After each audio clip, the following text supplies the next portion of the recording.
It is for the community to gather and meet and discuss the challenges that you face and how you're going to deal with them.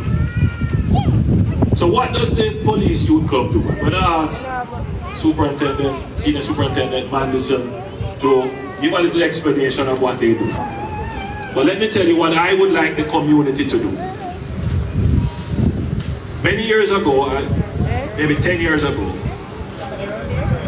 there was a serious problem with the members of the scheme putting their garbage on the outside.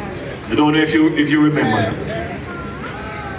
And it just used to make Bay Farm Road just look so terrible, with all the garbage just being placed on the outside. I decided that I would build a garbage receptacle inside the scheme, and we went around and got everybody to put their garbage in the receptacle. It was so designed that you had one place for your organic rubbish and another place for plastics and other recyclables. That never worked. Everybody mix up everything and just throw it over into the receptacle. It even had a huge gate on it. That never worked either. The garbage truck reversed, knocked down the gate, and you know the rest of the story. Thankfully the receptacle is there. But as I toured the scheme, I must say that we could do a little better in maintaining the cleanliness of the scheme. Even though when the scheme was built, they did not think about how garbage disposal would work. So I know it is difficult for the garbage trucks that they come in, because some of them are huge. You really need a smaller kind of garbage truck to come around. And it's really difficult on persons, particularly older persons who live on third floor, have to walk down with the heavy garbage to come to the one recyclable, the one receptacle that we have here. So sometimes it doesn't work, then animals get in there and they carry the garbage all over the place. But we're living in a totally different time now, where I know that every homeowner here would like to see the place clean up. But individually you don't want to say anything, because you don't want to get in any argument with your neighbor. Allow me to tell you. So your neighbor also say the same thing, don't like it, but not saying anything, because they don't want to get in an argument with their neighbor. So the piece of paper and the plastic bottle just stay there. Nobody say anything to anybody. Everybody is afraid to even correct a child who may be improperly disposing of waste, because we don't want them parents to cuss me. And that is what is happening in many communities right across Jamaica. People who know the right don't want to speak up because they fear somebody's going to quarrel with them. But that requires leadership then, where everybody come together, sit down around the table in your community center and say, listen, this is how our community should be. So we're going to help to organize the leadership of the community, and we're going to help to support you with the right infrastructure so that your community can be uplifted. And this is what this is today. Don't just look at it as a lovely building. Look at it as the start of the redevelopment of the community and the development of community leadership. You are all persons who have the ability to take charge of your community and make it a better place. And that is what we want for all our community. This is not about quarreling with you.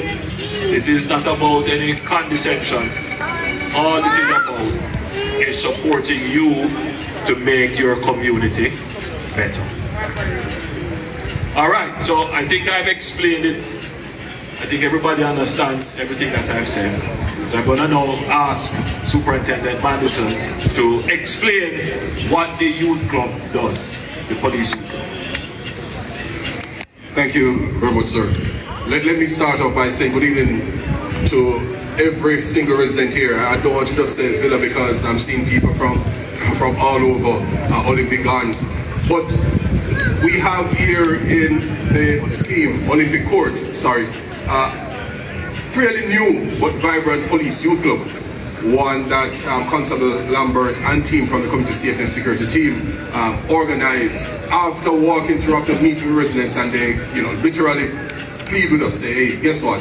We know there is one at Olympic Gardens Police Station, but the number of young people inside here require that we have one for ourselves. And of course, we jump on the opportunity to do so. So the police youth club really caters for youngsters 7 years and older. What you'll find happening, of course, is that because my 10-year-old going to the meeting as well, the 4-year-old want to go, the 5-year-old want to go, the 6-year-old, everybody really wants to go. We don't turn them away. It's not a creech yet, we understand, but we don't turn away because we expect that 3-4 years to come, that they would also become active members of the club, participating in all its core activities. And so yes, we cater for 17 and above, really from 7 and above, so really go up until 17, 18, however, we encourage even those beyond, because we do believe strongly in mentorship. We do believe that individuals can mentor, talk with, help to guide, and it doesn't just help the younger ones, but it also helps the mentees as well, so that they themselves become better leaders, role models, and know how to manage one of the biggest and greatest resource, which is human resource. And so we train in the Police Youth Club for leadership. Many young people who join Police Youth Club go on to into active service across the country, whether it is active service as being police officers, as being members of the military, fire department, correctional services, or just being staunch community advocates and community leaders. And so the Police Youth Club is there to guide and to mentor your youngsters, so that one, they stay away from things such as drug use, they stay away from gangs, they stay away from anything at all that would seek to destroy themselves and their community, their family. Not just that, but we seek to provide them with the necessary skill set. So we don't just at Youth Club talk about being good youngsters or being good citizens. We act the part, we train them and build them. So a few weeks ago, many of you would have had children who were part of our 2025 St. Andrew South Police Youth Club camp over in Tapioca Village. Anybody here that was at that camp? Anybody? See the hands going up. And I tell you something, after a week, they begged, they cried. I mean, we just couldn't have financially gone any further, but they begged and cried for us to go beyond the week, because we're there for 1 full week. But here what we did for the week. Throughout the week we brought in art to teach them various skills and various crafts. We also brought in JSIF, and we brought in many other members of the public and businesses and other entities to teach them how to start businesses, to teach them how to do business plan, to teach them how to act, how to behave, just basic things such as etiquette. How do you sit around a table? How do you hang a knife and fork? How do you act in a public space, whether it is formal or informal? How do you dress for the purpose and the occasion? It's not the same dress you wear to church that you wear to the street dance. It's not the same way you dress to. So we teach them all of those core life skills. And while many persons might believe that in 2025 young people don't want to know these things, you'll be amazed to the fact that they shook their head and they said, I can't believe it, so you mean I was doing it wrong all along? I appreciate this, and we vote for this. And so the Police Youth Club does that. In fact, as we speak, Lambert, there's a group that is now at another camp in Westmoreland. We have some almost 30 who are also at another camp in Westmoreland, which is a national camp. We wanted to carry a whole lot more, but of course they limit the numbers that we have. So we do this as well, and this is one of the things about it. Because yes, you are probably a part of one of the more peaceful and quieter communities across St. Andrew South. But it does a whole lot for youngsters when you take them out of their uncomfortable setting, for those especially who are uncomfortable. Take them out of communities where they hear gunshots, where they're not certain about what will be for breakfast tomorrow. They're not certain where lunch is going to come from. In fact, they almost can guarantee some that they won't have any dinner. And you take them into these settings where they have counselors who every turn they make, every walk they walk, asking them, are you okay? Would you like to talk? Is there something that is bothering you? Their meals are guaranteed, breakfast, lunch, and supper, and more in between. You take them into settings to let them realize that people care. Or adults care. There are people who care about us. and want what is best and what is better for us. And so when we do that, and I mean, at camps we teach them as basic things such as how to spread your bed, and we get the testimonials from parents every year about how when they walk into the bedroom or when they walk in the house, they can't believe it's the same child after a week that come back transformed and really contributing to the order and the goodwill of the family. And so the Police Youth Club is there to help your young people. It's there to help your kids. It's there to help your community. I heard the Prime Minister making mention of, a concern probably about litter in the community. Of course, having a police youth club in your community will help with that. Whether it is as a collective body they take on projects to ensure the cleanliness of the community, or just as individuals they cultivate that habit of disposing of your garbage properly, because even those basic things we teach and encourage at our police youth club. And so I know one of our coordinators, Sonia, committed to us and said that you, the community, have committed as well, that this youth club will become one of the largest, one of the biggest, one of the most dynamic anywhere in St. Andrew South and probably in the island. And so while we currently have just about 30 going 40 youngsters, we are looking forward in the coming days, especially now that we have this new facility where persons were concerned as to where we're going to meet. I am looking forward to see the 100 plus young people coming out week after week for your police youth club as you seek to transform their individual lives, and in so doing transform your community and be a contributing factor in the transformation in Jamaica. Thank you very much, Mr. Steve. All right, we're gonna cut the ribbon soon. I've been accused of cutting a lot of ribbons. Well, one more ribbon to cut. But this facility will also host several public services. The first one that is going to come here to conduct an outreach will be the Heart Trust. I see many youngsters here who are just sitting around not doing anything really, and I'm very concerned. I want them to get a skill and get a job. There are so many jobs out here looking for people with skill. It is concerning. So the first outreach we're going to have here is from the Heart Trust. So we're going to get all the youngsters who are here, who are not doing anything. I'm reaching out to you, I'm appealing to you, I'm encouraging you. When the Heart Trust comes, come and sign up. They have all kinds of exciting careers for you. Alright? Alright, so let's now go and cut the ribbon before we get some showers of blessings that are imminent. Alright, so thank you, Prime Minister, for those lovely commitments. I see that big things are in for the scheme, and we are absolutely grateful. Thank you, SSP Manderson, for giving us a detailed information as it relates to the police youth club. Now I invite quickly Dejane Latour to give a vote of thanks on behalf of the scheme. Come, Dejane.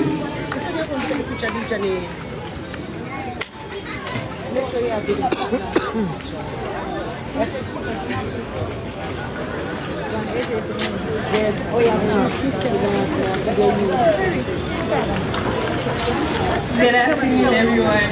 For those of you who do not know me, my name is Dejane Latour, and I am a part of the Life Police Youth Club. And today we are overflowing with gratitude as we celebrate the grand opening of the Olympic Court Community Center, where I'm especially honored to have our Prime Minister with us today, and we thank you for your presence and support. To everyone who worked tirelessly to bring this vision to life, from government officials to architects, builders, and volunteers, we thank you from the bottom of our hearts. Your dedication and passion have created a truly special place where our community can come together, grow, and thrive. This community center is more than just a building. It's a symbol of hope, connection, and possibility.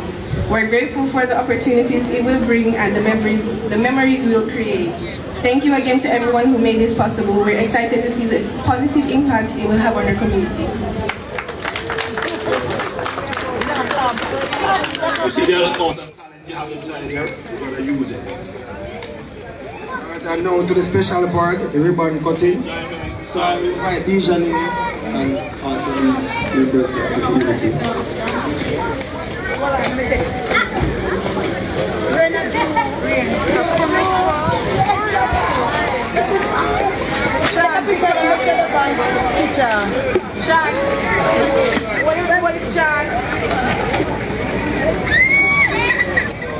Ready?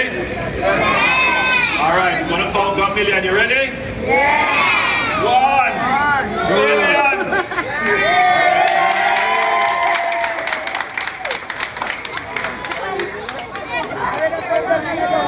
Thank you all for coming out. We have some ice cream here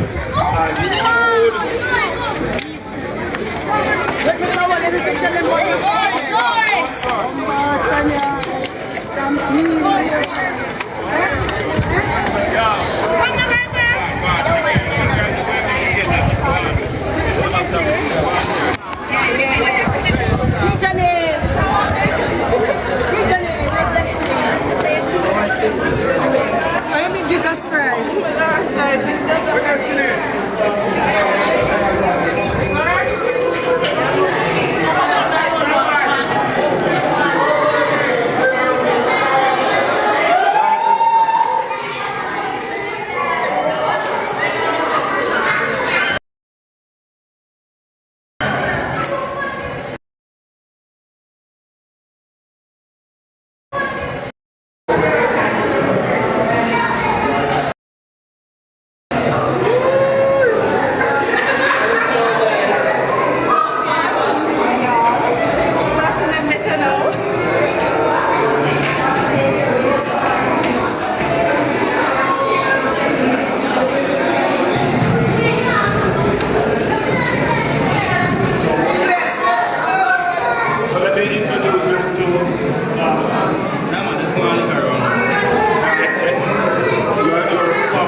come here?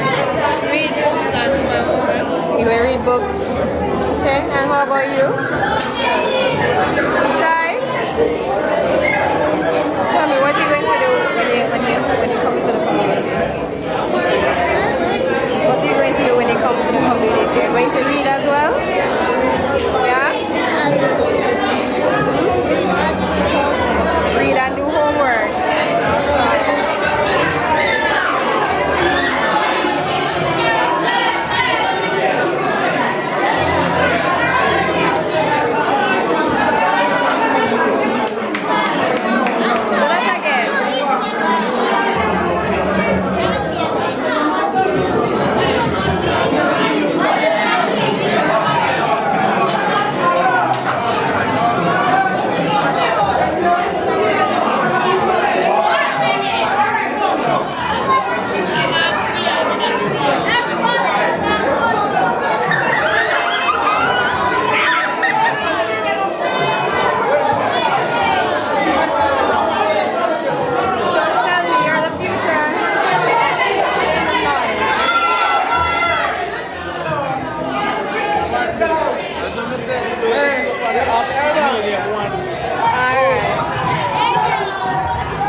Alright, you're the future. Tell me about it. Like what exactly do you want to know? How do you become the future leader of the youth group? Well, they said that I showed the most maturity. So maturity? Yeah?